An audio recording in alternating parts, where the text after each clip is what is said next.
These days, it can be very frustrating to be a fan of the Star Wars Expanded Universe. We're some of the most die-hard fans of Star Wars, but we are consistently the most ignored group by Disney and Lucasfilm.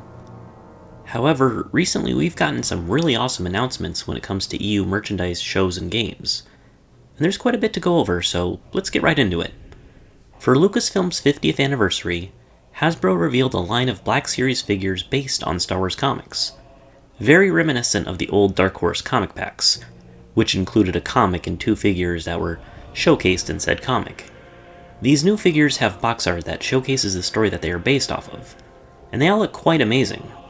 First off, we have Luke Skywalker from the comic book adaptation of Heir to the Empire, which according to Jennifer Heddle is an opportunity to have a Luke action figure in a time period that he hasn't appeared in as an action figure before. So that's a real landmark for her as both a member of Lucasfilm Publishing and as a Star Wars fan. Luke comes with the force-blocking reptile, the Yalsamiri, which played a very important role in the Thrawn trilogy. Next we have Jackson, the big green bunny, which, very disappointingly, has box art from his appearance in the Disney canon, rather than the old Marvel run which Jackson originated. Even in the announcement on StarWars.com, they state that Jackson is the ultimate symbol of the original Marvel run, yet EU haters have been bashing on poor Jackson for years, pointing to him as evidence that the EU was trash and had to be gotten rid of. Though ironically, he's been featured in way more Disney canon stories than he ever was in the EU. The next figure is Darth Maul, specifically from the Dark Horse comic prequel to The Phantom Menace, where he gives the Black Sun organization a real hard time. And I'm actually really surprised and grateful that they are drawing inspiration off the EU, specifically for Darth Maul and the Heir to the Empire Luke. As Maul and Luke are in both canons, they didn't have to make them EU-specific figures, and they did, so I'm grateful for that. And finally, we have probably the most confusing figure so far, Kyrkanos from the Crimson Empire comic, which they've mistakenly labeled as Karner Jax. Both Kyrkanos and Karner Jax appeared in Crimson Empire, but this figure is the protagonist, Kyrkanos, with the outfit and everything.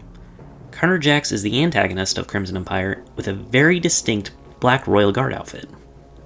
I find that this error got past so many people very confusing, but Kyrkanos looks great. In fact, they all do.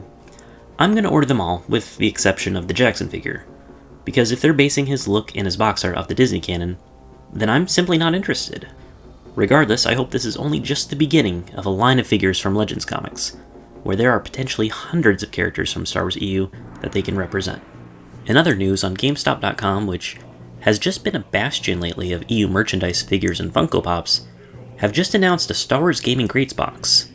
It includes Revan and Bastila Shan as pop vinyl bobbleheads, an enamel keychain featuring both characters, an Old Republic emblem patch, and a two-sided Alliance lanyard. It is available for pre-order on GameStop.com right now, to which I'll put a link in the description. Not only has GameStop been one of the key players in the battle against Wall Street hedge funds, but it's also been one of the biggest suppliers of EU merchandise lately. You may recall the Shadow Trooper, Darth Revan, and Darth Malak Funko Pops. There was also the Stormtrooper Commander, Shadow Trooper, Jedi Revan, and Darth Nihilus Black Series figures. GameStop, I hope you continue to make EU merchandise so that I may buy it all. In other news, the video game Republic Commando is being re-released on the PS4 and Nintendo Switch on April 6th. The classic first-person shooter will obviously have improved resolution and updated controls for modern systems, though unfortunately, this re-release is evidently not going to contain the multiplayer mode from the original release. Republic Commando is being ported over by Aspyr Media, who is quickly becoming my favorite video game company simply by bringing classic Star Wars games to modern consoles. You may remember that they have brought over Jedi Knight, Jedi Outcast, Jedi Knight, Jedi Academy, and Episode 1 Racer to the Switch and PS4. Aspyr, keep up the good work, and please continue to bring older Star Wars games to modern consoles. So far, I've bought all their ports on the Nintendo Switch the moment they come out, and I plan to get every single Star Wars game they bring over. Knights of the Old Republic and The Force Unleashed would be cool. Just saying. In other news, on Disney+, we are finally getting Expanded Universe content for the first time. This includes the original Clone Wars microseries, both Ewok TV movies, the Ewok cartoon series, and the story of the Fateful Wookiee. As of right now, there hasn't been anything said about the Droids cartoon, but I wouldn't be surprised if that gets added too. This is exciting news because I assume that all these shows are probably going to need much needed visual updates to keep up with modern day HD TVs. In addition, this will expose a whole new audience to the expanded universe. I'm not sure if these shows and movies are going to have a Legends banner above them to distinguish them from Disney canon, but I sure hope they do to limit any confusion. I don't have a Disney Plus account. The only thing that would make me bite the bullet and get one would be a brand new Legends series among the 9 million Disney canon shows they already have. I would subscribe and actually be happy to do so. However, this is awesome news for those of you who already have an account. And finally, in Old Republic news, Game Update 6.3 The Dark Descent has been announced. There will be a new system called Galactic Seasons. It allows players to advance through 100 reward levels, which grants rewards through their progression.